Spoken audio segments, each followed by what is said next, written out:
It's a bit of a Jekyll and Hyde, and by that I mean it's still being able to be driven around like a normal car, but it's got that mental aspect as well if you want to go ski yourself or give your mates a laugh. And I've taken plenty of people for running it and they get out of it and they're just like, oh shit, that is just off its face.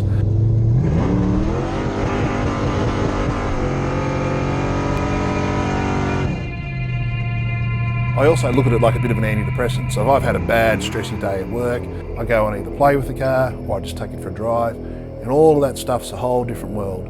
You know, it's escapism, I suppose.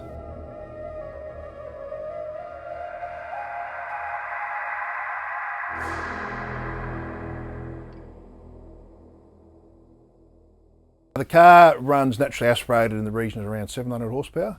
And then there's a 175 shot of nitrous on top of that. So if you're on the button, you'd be sort of 850 horsepower, maybe 9 on a good day. If it's nice and cold and the air's tense, it's enough to wake you up. Burning dinosaurs is sort of part of owning an Australian muscle car. It eats tyres. I get about 4 rears to 1 set of fronts, and that's obviously down to my heavy right foot.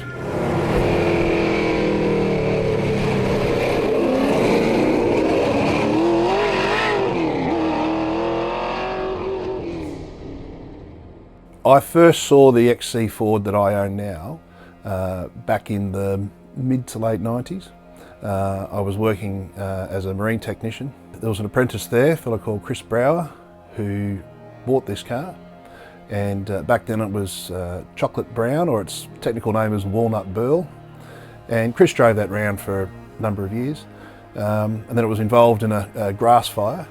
And he was at a B&S ball, which is in Australia, Bachelor and Spinster's Ball, and you drink copious amounts of rum and go do donuts in a big grass paddock and sort of layer eyes around. And he parked the car up and went off to have a few rums and came back and the car was on fire. So it obviously caught fire from the exhaust on the grass, and it burnt the car up to the hip line and burnt out the engine bay, and the grille was melted and the carpets all burnt inside.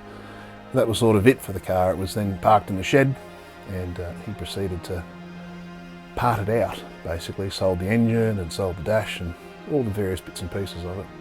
And I ended up buying the car off him for the pricely sum of $200. Yeah, then proceeded to get it repainted up to the hip line and search for a whole heap of parts and find another engine and just, you know, accumulate bits over a number of years and then get it back on the road. So I drove it around in that guise for a while and then proceeded to start modifying it.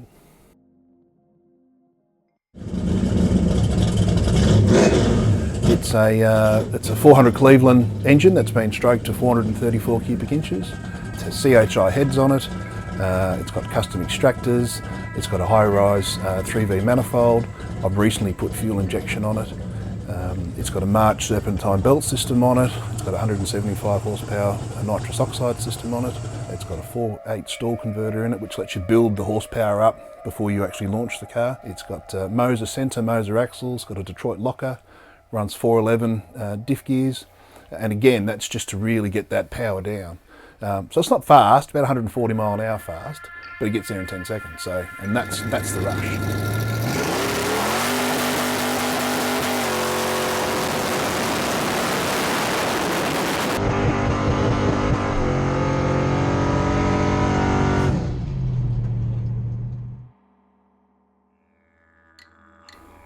I think if you asked me to define what makes an Australian muscle car an Australian muscle car as opposed to something American, it was very much a case of how can we be better than the Yanks at their own game to a degree.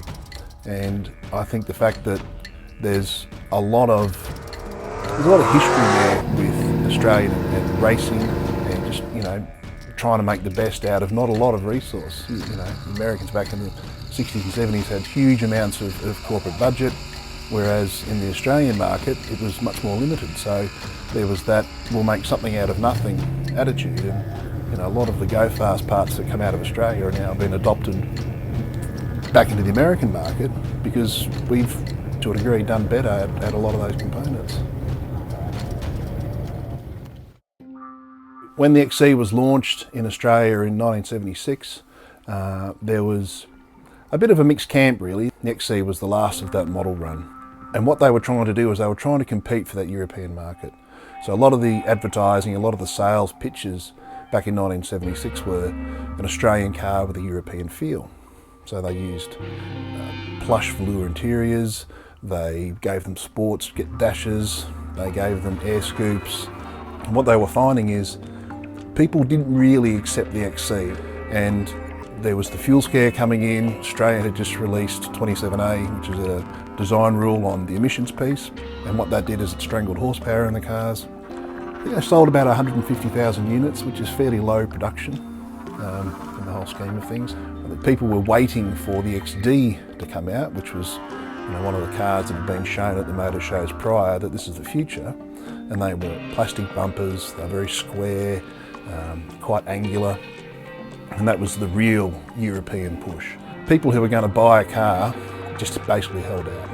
And now there's a bit of a resurgence on the XCs because people have realised that they were a low volume, that they were the last of the chrome bumpers, they were the last of that muscle car, that 70s muscle car look, before they went into the 80s and became even more strangled for horsepower and more plain.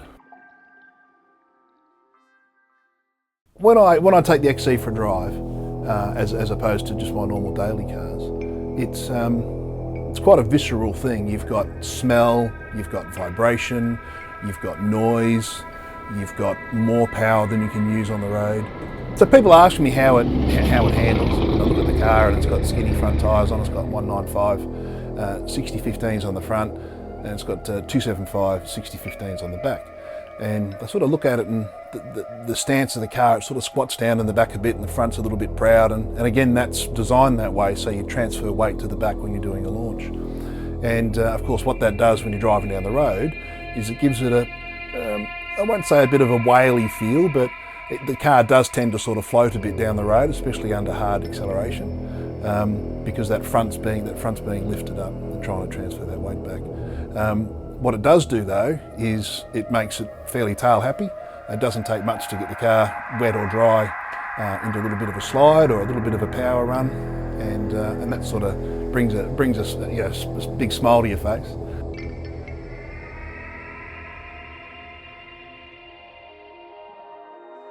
It's just a little world that you sort of cocoon yourself in, and it's the 1970s technology combined with some cutting edge technology. It's my youth, it's growing up, it's memories of rebuilding the car, it's making good friends, all associated with that car. I've had people offer to buy the car off me, and it's not for sale. Yeah, it's one of those things that I see as a bit of an heirloom. My daughter loves it, and she's eight years of age now, so by the time she's old enough to drive, who knows what sort of format the car will be in. I hate to say that at some point it may even be an electric vehicle, you wouldn't know. But the petrol head in me sort of slaps myself in the face when I say that.